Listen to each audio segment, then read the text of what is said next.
அதாவது பழம்பெரும் புலவர்னு இப்போ இலக்கியத்தில் படிச்சுக்குவோம். இது பழம்பெரும் டாக்டர் தான், என்ன பழம்பெரும் மருத்துவர். அண்ட் அவங்க இங்கு பணமழை பொழிகிறதுன்னு பாடலாமா, கற்பக சுவாச ட்ரஸ்ட்டுக்கு கொடுக்குறாங்க. இவருடைய சன் வந்து பாலாஜி ரொம்ப வருஷமாக என்னோடய கேரளில் ஒரு டவுன்ஸ் பேஷண்ட்டு. ஆனால் அவங்க அவ்வளோ அனுசரணையாக இதுவாக பார்த்துருந்தாங்க. அவனுக்கு நிறைய ப்ராப்ளம் இருந்தது. எங்களால் மேக்ஸிமம் கேர் கொடுத்து கூட அவனை ஒரு காப்பாற்ற முடியாத ஒரு சூழ்நிலை தான். ஆனால் அதை நினச்சி அம்மாவும் ஏங்கினாங்க, நாங்களும் ஏங்கினோம். இவங்க ரொம்ப ஸ்பெஷலாக சொன்னாங்க. சிந்து சேச்சியும் ஏங்கிட்டு இருந்தது. அவன் ரொம்ப பிரியமாக இருப்பாள் சிந்துக்கிட்ட.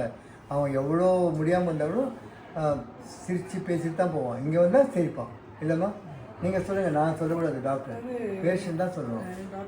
டாக்டர் வந்து எங்களை வந்து ரொம்ப வருஷமாக, அதாவது அவங்க வந்து 2 வயசு குழந்தையிலேருந்தே அவங்க நாங்கள் கூட்டிகிட்டு வந்துட்டுருக்குறோம் டாக்டர்கிட்ட. அப்போது ஒரு நாள் ரொம்ப முடியாத ஒரு சூழ்நிலையில தான் டாக்டர் நாங்கள் சந்திக்கிறதுக்காக அங்கே கலியப்பாக்கு போனோம். அப்போ டாக்டர் என்கிட்ட சொன்னாங்க, 3R வந்து ரொம்ப ரொம்ப முக்கியம் அப்படின்னு சொன்னாங்க. Right doctor, right time, right medicine. So அதை நான் மறக்கவே இல்லை. உண்மையிலுமே அது வந்து ரொம்ப சரியான வார்த்தைன்னு நினைக்கிறேன். ஏன்னா அதுக்கு சாட்சியே நாங்கள் தான். எங்கள் பையன் வந்து ரொம்ப ஒரு முடியாத சூழ்நிலையில தான் நான் டாக்டர்கிட்ட கூட்டிகிட்டு வந்தேன். அந்த 3R வந்து அவனுக்கு ரொம்ப கரெக்டாக வேலை செஞ்சது. அவன் ரொம்ப நல்லா இருந்தான், கடைசி வரைக்குமே ரொம்ப நல்லா இருந்தான். அவன் டெத் ஆகிறதுக்கு முந்தின நாள் கூட நான் அவனை இங்கே கூட்டிகிட்டு வந்திருந்தேன் 11th. அப்போ அவன் ரொம்ப சந்தோஷமாக இருந்தான் இந்த இடத்துல. மறுநாள் அவன் டெத் ஆகிட்டான் அந்த நேரத்துக்கு அவன். அப்போ சிஸ்டர் வந்து சிந்து சிஸ்டர் அவனுக்கு ரொம்ப பிடிக்கும். அவங்கள வந்து கையை நீட்டி அப்படியே கூப்பிட்டான், சத்தமாக கூப்பிட்டு அவங்கள வந்து ஒரு சத்தம், ஒரு சிரிப்பு. அதுதான் அவன் கடைசியாக சிரித்த சிரிப்பு. அப்புறம் வீட்டுக்கு போகிறச்சே ரொம்ப அமைதி ஆகிட்டான், அவனால் முடியல. அப்புறம் மறுநாள் டெத் ஆகிட்டான் குழந்தை. பட் எனக்கு இந்த இடம் எனக்கு எப்பயுமே ரொம்ப பிடிக்கும். என்ன சொல்கிறதுனே தெரியல. டாக்டர் வந்து ரொம்ப வருஷம் நல்ல நீடூழி வாழணும், அவங்க குடும்பம் நல்லா இருக்கும். டாக்டர் வந்து எப்பயுமே எங்களை வந்து பேஷண்ட் மாதிரி ஒரு நாளும் ட்ரீட் பண்ணதே இல்லை. அவங்க குடும்பத்தில் ஒருத்தராக தான் எங்களை ட்ரீட் பண்ணுவாங்க. என்ன சொல்கிறதுன்னு கூட எனக்கு தெரியல. ஒன்றும் சொல்லாதீங்க. இல்லைங்க, இப்போ இல்லை எல்லாருமே நாங்கள் அப்படி தான் ட்ரீட் பண்ணுவோம். நீங்கள் சொல்லும் போது தான் எல்லாருமே குடும்பத்தில். நான் எப்போதுமே சொல்லுவேன், அது எப்படி நீங்கள் வந்து ஒவ்வொரு பேஷண்ட்டையும் ஞாபகம் வச்சுட்டு அப்படி முடியுதுங்க. இந்த தசரதன் ஆட்சி செய்யும்பொழுது அவன் எவ்வளோ பெரிய ராஜா வந்து, அவனுக்கு அவ்வளோ பெரிய ராஜா இருந்தால் கூட ஒரு ஏழை விவசாயி திரும்பி தான் அவனுக்கு நிலம் இருக்குது, அது ஒண்டி தான் அவன் சொத்துனா அவன் அதை எவ்வளோ பாதுகாப்பாக பார்த்துப்பான். அப்படி தான் எனக்கு ஒவ்வொரு பேஷண்ட்டும் அப்படின்னு என்னுடைய 60வது இந்த சஷ்டியத்தை கூட்டும்போது பெரிய இது நினச்சினேன், விழா நடத்துனாங்க. அப்போது ஒருத்தர் கேட்டாங்க, எப்படி நீங்கள் எல்லாத்தையும் இப்படி ஞாபகம் வச்சுக்கீங்கன்னா, நான் பெருமைக்கு சொல்லலை, எனக்கு ஒவ்வொருத்தருமே நான் ஒரு ஏழை விவசாயி, எனக்கு இத்தூண்டு தான் இருக்குது, என்னோட ஒவ்வொரு பேஷண்ட் தான் என்னுடைய பொக்கிஷம், அவனை அப்படி தான் பார்த்துக்கலாம்னு சொன்னேன். அதுதான் உண்மை. வெங்கடேஸ்வராவில் பாலாஜி அட்மிட் பண்ணிக்கிறப்ப 8 மணி, டாக்டர் வரப்போ 8 மணி நம்ம அட்ஜஸ்ட் பண்ணிக்கலாம்.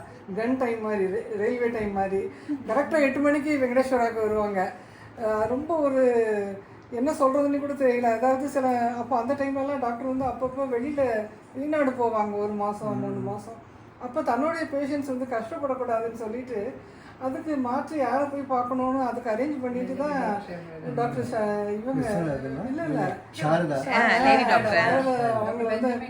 அவங்க சொல்லுவாங்க, நாங்கள் போனதும் சொல்லுவாங்க, ஓ டாக்டர் ஸ்ரீதர் எங்கிட்ட சொல்லியிருக்கிறாங்க, என்னுடைய பேஷண்ட்ஸ் வருவாங்க, அவங்கள நீங்கள் நல்லா பார்த்துக்கணும்னு சொல்லுவாங்க. அது அந்த அளவுக்கு டாக்டருக்கு வந்து நம்ம ஊரில் இல்லைன்னா கூட நம்மளோட பேஷண்ட்ஸ் வந்து கஷ்டப்படக்கூடாது, அவங்களுக்கு மாற்று ஏற்பாடு செஞ்சு கொடுக்கணும் அப்படிங்கிற ஒரு, அது எல்லாருக்கும் அந்த எண்ணம் நிச்சயமாக வராது. நான் பார்த்ததும் இல்லை. டாக்டர் வந்து நல்ல நீடூடி காலம், நல்ல பல்லாண்டு காலம் அவர் எல்லாருக்கும் சேவை செய்யணும், அதுக்கு நல்ல அருள் கொடுக்கணும். அந்த கற்பகம் அப்போல்லாம் டாக்டர் வந்து கற்பக தாசன் சொல்லுவாங்க. ஆனால் உண்மையிலுமே இப்போ நான் டாக்டர் வந்து கற்பகமாகவே பார்க்குறேன். கருணை கடல் தான் டாக்டர் உண்மையிலுமே. எப்பயுமே எங்கள் பையனை வந்து பார்த்தாலே எல்லாரும் பயந்துடுச்சு ஓடுவாங்க, அவன் எதுவும் செஞ்சிருவானோ. ஆனால் டாக்டர் ரொம்ப கைண்டாக அவனை தட்டு கொடுத்து அவனை தொட்டு ஒரு நாள் கூட டாக்டர் வந்து முகம் சொல்லிச்சு நாங்கள் பார்த்ததே இல்லை. அவன் இத்தனை வருஷம் உயிரோடு இருந்தான்னா அது நிச்சயமாக டாக்டரோடைய கேர் தான். அது தவிர வேறு எதுவுமே நான் சொல்கிறதுக்கு இல்லை. அவன் கடைசியில் அவன் சந்தோஷமாக டாக்டரோடைய ஆசீர்வாதத்தோடு தான் அவன் போயிருக்கான்.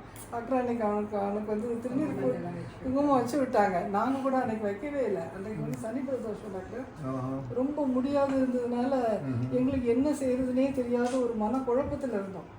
அந்த அன்னைக்கு நீங்கள் தான் அவனுக்கு கடைசி ஆசீர்வாதம் அவனுக்கு பெரிய பாக்கியமா. ரொம்ப பெரிய உண்மையிலுமே அவன் வந்து அவனோட பாக்கியம் இல்லை, எனக்கு பாக்கியம். அவன் வலியே இல்லாமல் அவனுக்கு மரணம் கிடைச்சது டாக்டர். அவனுக்கு வந்து அந்த பிளட் டெஸ்ட் எடுத்துகிட்டே இருந்தாங்க, அதை அப்படியே பார்த்துட்டே இருந்தான். பார்த்துட்டு இருக்கிறப்பவே அப்படி ஒன்றும் துடிப்பும் இல்லை, ஒன்றுமே இல்லை அந்த குழந்தைக்கு. இவ்வளோ வருஷம் நல்லா இருந்த பெரிய ஒரு விஷயம் தான், அதுவே பெரிய சிஸ்டர் தம்பி வந்து நீங்க நந்து பார்த்து பார்த்து ஒரு கடவுள் மாதிரி இவங்க நந்துக்கு வேலை கிடைச்சிருக்கான் இன்னைக்கு. அதான் இன்னைக்கு இதான் கொண்டு வந்து கொடுத்துருக்கான். சிஸ்டர் வந்து அவனுக்கு ரொம்ப பிடிக்கும். உங்களோட உங்கள் குழந்தை மாதிரி நீங்கள் அன்போட வாங்கிக்கிறேன். ஐயோ அப்பப்பப்பா. ரொம்ப நன்றி, ரொம்ப நன்றி. ரொம்ப அழகாக பேசுகிறீங்க நீங்கள். கேட்டேங்க எவ்வளோ பேர் வீடியோ போகிறீங்க, என்னோட உதவி கூட போனே கிடையாது. ஆனால் இவ்வளோ அழகான ஒரு வீடியோ அவங்க கொடுக்க போகிறேன்னு நான் எதிர்பார்க்கவே இல்லை. ஏன்னா வரும்போது எப்போதுமே ஒரு இதில் தான் வருவாங்க பாவம். ஆனால் இப்படி ஒரு மதரை பார்க்கறது ரொம்ப கஷ்டம். ஒரு அதாவது ஒரு டவுன்ஸ் சைல்டுக்கு வந்து எவ்வளோ விதமான தேவைகள் இருக்கு இல்லையா. மன வளர்ச்சி கம்மியாக இருக்குது, உடல் நல்லா வளர்ந்துருக்கும், அவங்களுடைய தேவைகள் இவ்வளோ இருக்கும். ஆனால் அது எல்லாத்தையும் பார்த்து பார்த்து பார்த்து ஒரு பச்சை குழந்தை மாதிரி இனிய முகத்தோட சலிச்சிக்காமல் பார்த்தாங்க. நான் நினச்சி பார்த்து ரொம்ப வைப்பேன். ஆனால் ஆண்டவனே பாருங்கள், இதே மாதிரி குழந்தைகளை ஸ்பெஷல் சில்ட்ரனை வந்து ஸ்பெஷல் மதருக்கு தான் கொடுக்குறாங்க. எல்லாரும் டாக்டர் அவரு ரொம்ப முத்தையா, அவர் பேரு முத்தையா, அவரே ஒரு முத்தையா தான். இப்படி ஒரு அப்பா, இப்படி பாசமான ஒரு அப்பா. அவனோட இதெல்லாம் கூட அவர் கையில கூட எந்த நான் கூட ஐயோ இன்ஃபெக்ஷன் ஆகிடும் அப்படின்னு பயப்படுவேன். அவர் எனக்கு அப்படிலாம் ஒன்றும் ஆகாது அப்படின்பாரு.